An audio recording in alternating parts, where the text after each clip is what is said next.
Oh, if you go in there, somebody with a red shirt will show you where you're taking. Thank you for coming.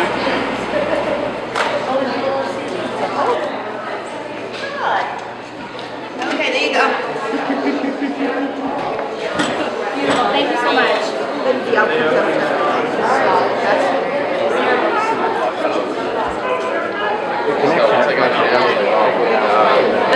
My name is Steve DeMello.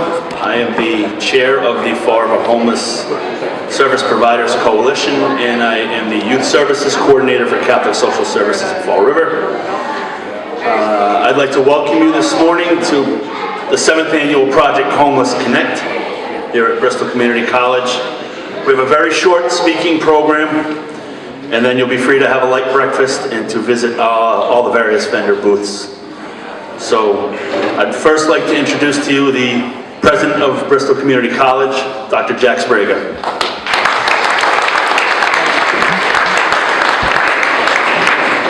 Thank you, Steve, and welcome everyone. I don't want to take any of your time. There's very important work that's being done today. I thank you for all of the services that you provide on a regular basis and for coming here today to make available these services. And for those using the services, I hope you find all that you need, and I know that you'll get help for. If you don't find anything you need, we'll get help for you. This is a thrill for Bristol Community College to sponsor something as valuable for the community as this. I always tell people, almost every speech I give out in the community, is that community is our middle name at Bristol Community College. And we make ourselves available, our resources available. This is a perfect example of what BCC can do as part of the community, and to make these valuable services have a home that is easily accessible. So I thank you all for all you're doing. Keep up the great work, and if there's any way that BCC can be of any help, not just today, but in any time, please don't hesitate to let us know. Okay? Thank you very much.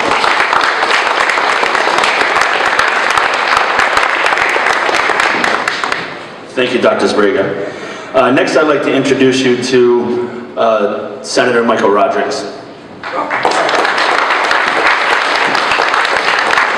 Thank you, Steve. Good morning, everyone. I'm Senator Michael Rodrigues. I co-chair the South Coast Network to End Homelessness, along with Peter Muse, and this is a network of organizations from Fall River, New Bedford, Taunton, Attleboro, throughout this region to combat not only homelessness, but all the issues that surround homelessness on many, many levels. And you know, the fact of life is there's not enough money to do everything. So that's why today's event is so important, and I want to thank Dr. Sprague and BCC for hosting today's event, so that we can bring all the service providers together, so that we can, at one place, learn of all the different options there are to help the myriad of issues surrounding homelessness and homelessness prevention.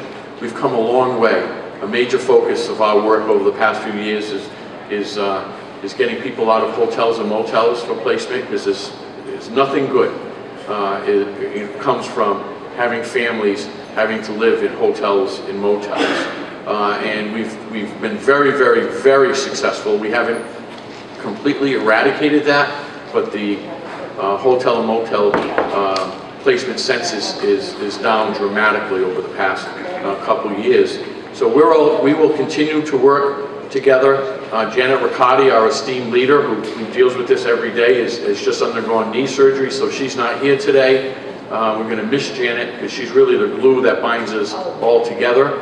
But thank you all for being here. Once again, thank BCC for hosting this event, and I look forward to seeing and talking to as many service providers as I can. Thank you.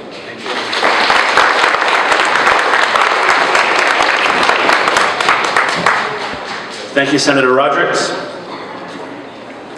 Now I'd like you to please give a warm welcome to James, a formerly homeless veteran, who would like to share his story with us.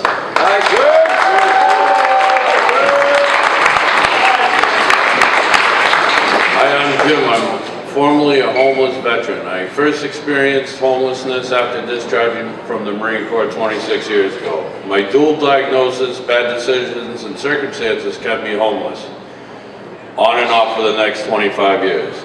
During those 25 years, I was homeless in 7 states: New Hampshire, Florida, South Carolina, Pennsylvania, Utah, North Carolina, and Massachusetts. During my time homeless in these states, there were some things that were common in all of them.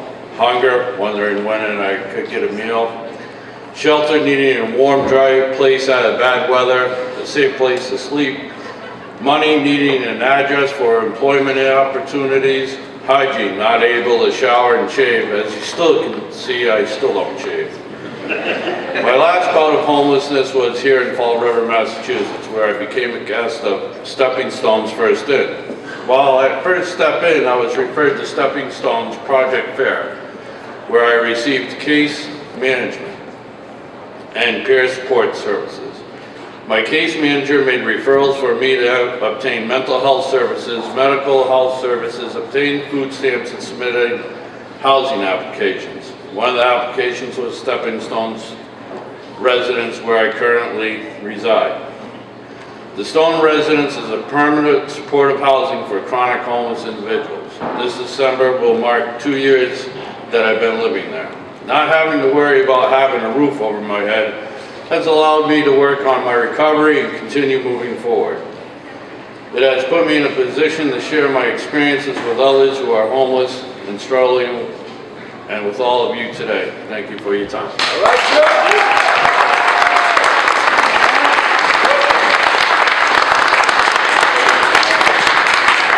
Thank you, James. Next, I would like to introduce to you Gus. All right.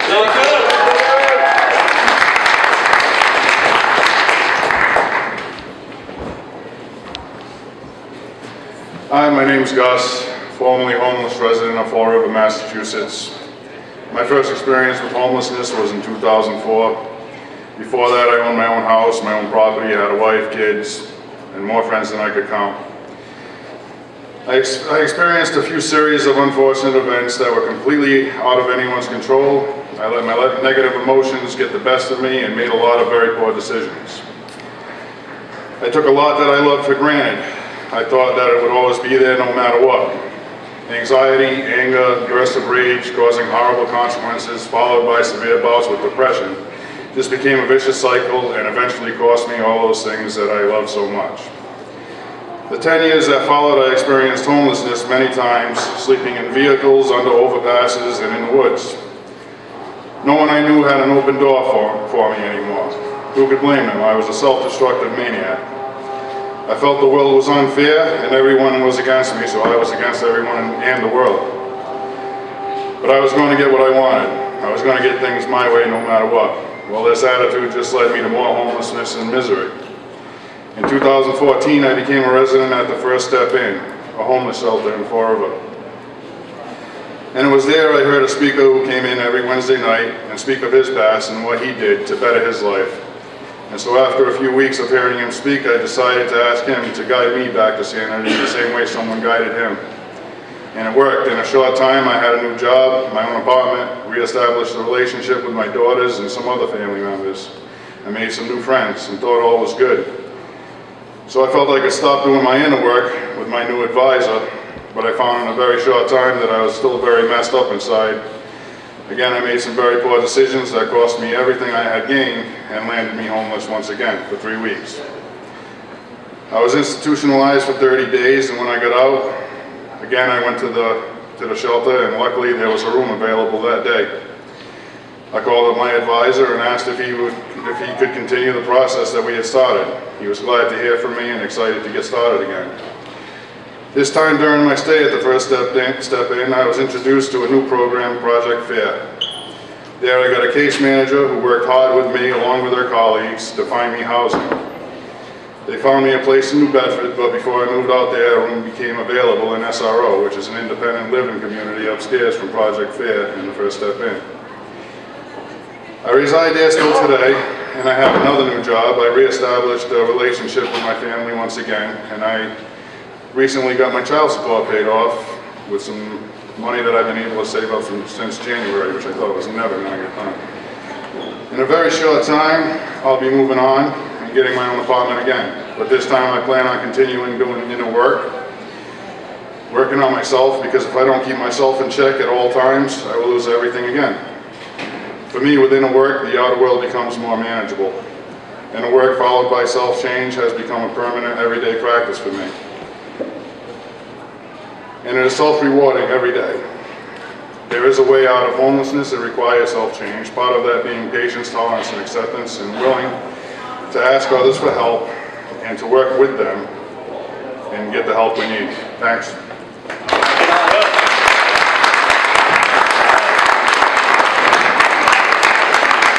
Thank you, Gus. Next, I would like to introduce Heather. Give it up.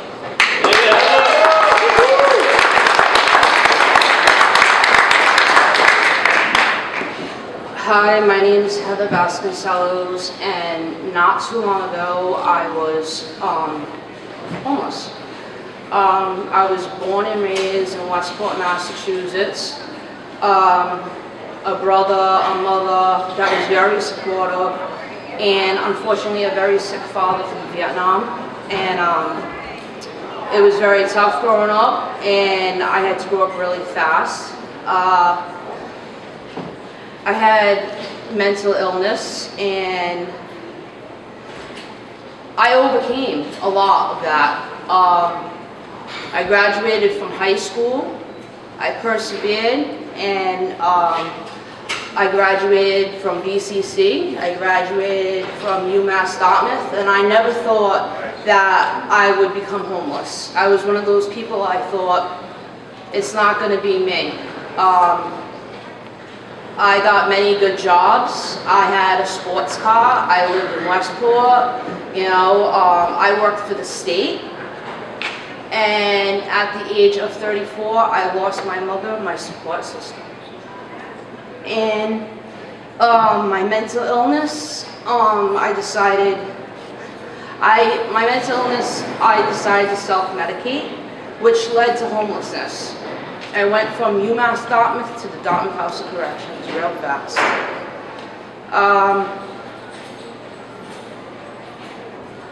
However, during that 6-month stay, very humbling stay, may I say, they kept me in the hole in solitary for 6 months. That means no one around me, just me and the walls. I was a very angry person. They considered me a safety and security risk for the Women's Center. Imagine that. Once working for the state, doing what they were doing, and having all these degrees, you know, I was halfway through my master's degree to become a social worker. And now I was in the Dartmouth House of Corrections in the hole. And the sad part is that I was kind of happy because I wasn't on the street. I wasn't sleeping on benches, you know, and I wasn't using, but only because they had those bars there. And while I sat there, I dreamed of a life that I did not want to go back. I wanted my life back. I wanted to persevere. And I took the first step when I came out. I went to the hospital because I was severely damaged from 6 months in the hole. And then I went to the first step in where they helped me take the first step. The staff were completely supportive there. And they helped me with all the services, and they were understanding. And from there, they were really supportive as much as they could be, but unfortunately I didn't play nice with others, and I had to move on from there. And they helped me, you know. I stood in therapy, and I went to they introduced me to the FAIR program, and I now reside at the SRO. And every day, you know, they're now my support system. The people I live with, you know, the staff that are there every day, you know, helping us, you know, trying to make this world a little better for the homeless. Because I'm a daughter, I'm an aunt, I'm a lot of things. I'm an addict, and addiction can touch anyone. And if you're an addict and it can happen to anyone. Homelessness can happen to you too. And you know, I'm very grateful that there are people there that are there to help us. I'm just a very grateful person today, and this has just been a very humbling experience. Thank you very much.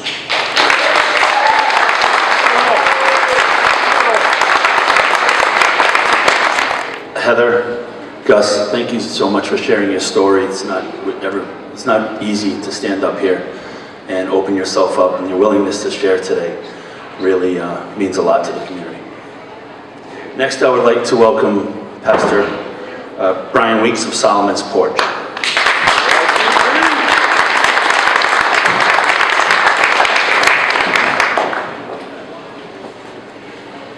Good morning. I'm really honored to be here this morning. I'm so grateful for every provider. If it wasn't for you, where would so many people be? Today's a day of hope, and I'm just asking and praying for those that are in need of services. Please reach out, because these people really care.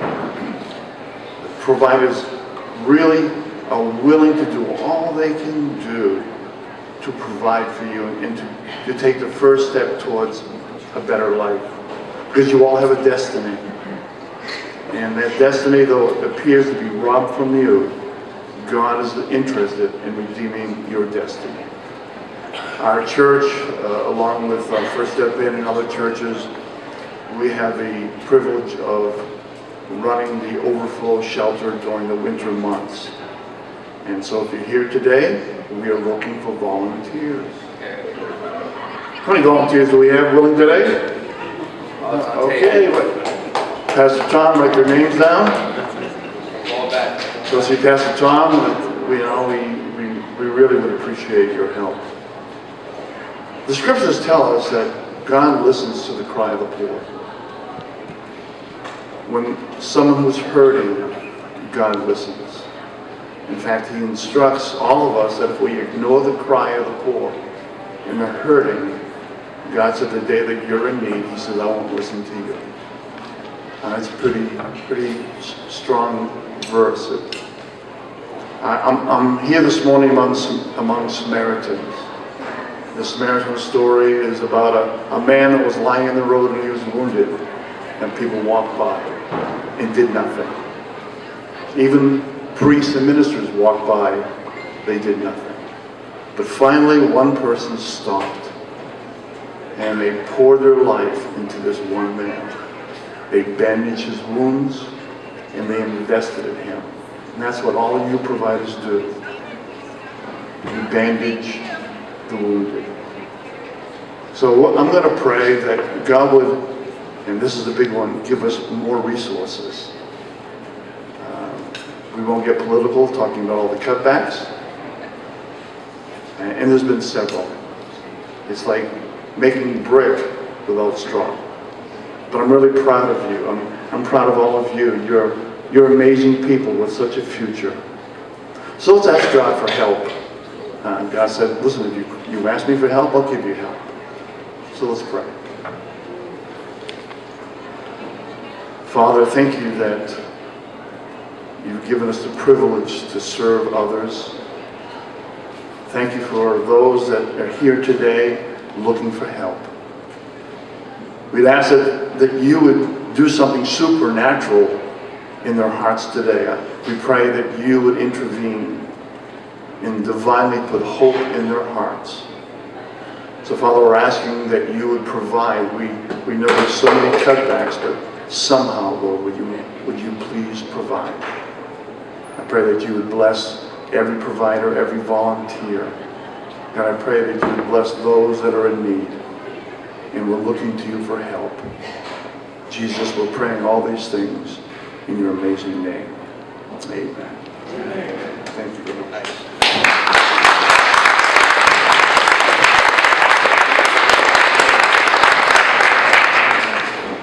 Thank you, Pastor Weeks, for your kind and encouraging words. State Rep Carol Fiola is here.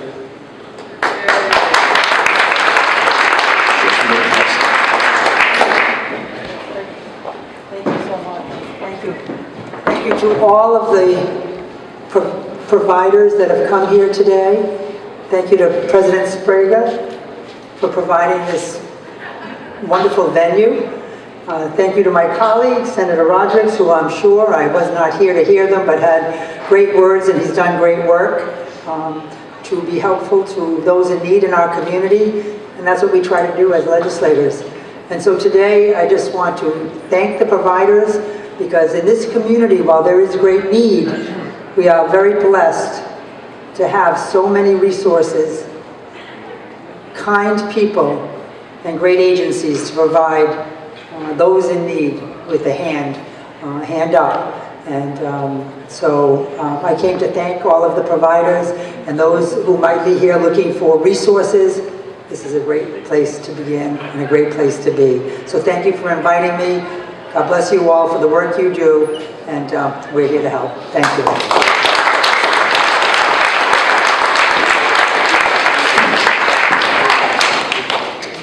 Thank you, Representative Fiola. Lastly, Mary Tamara from the Community Development Agency.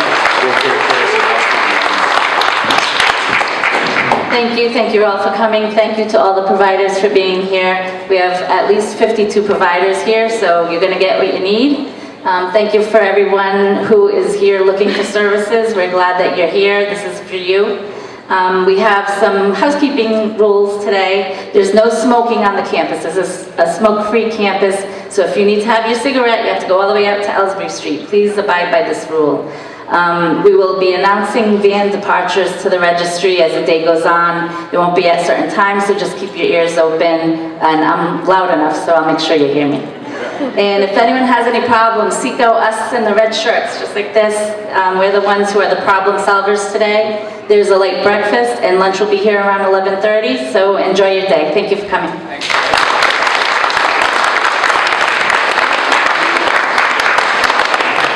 Okay, that concludes our speaking portion of the event. I would like to thank the providers, the consumers, Representative Rodrigues, Senator Rodrigues, Representative Fiola, Dr. Jack Sprague, Bristol Community College, and everyone else for being here today. Thank you very much. Have a great day.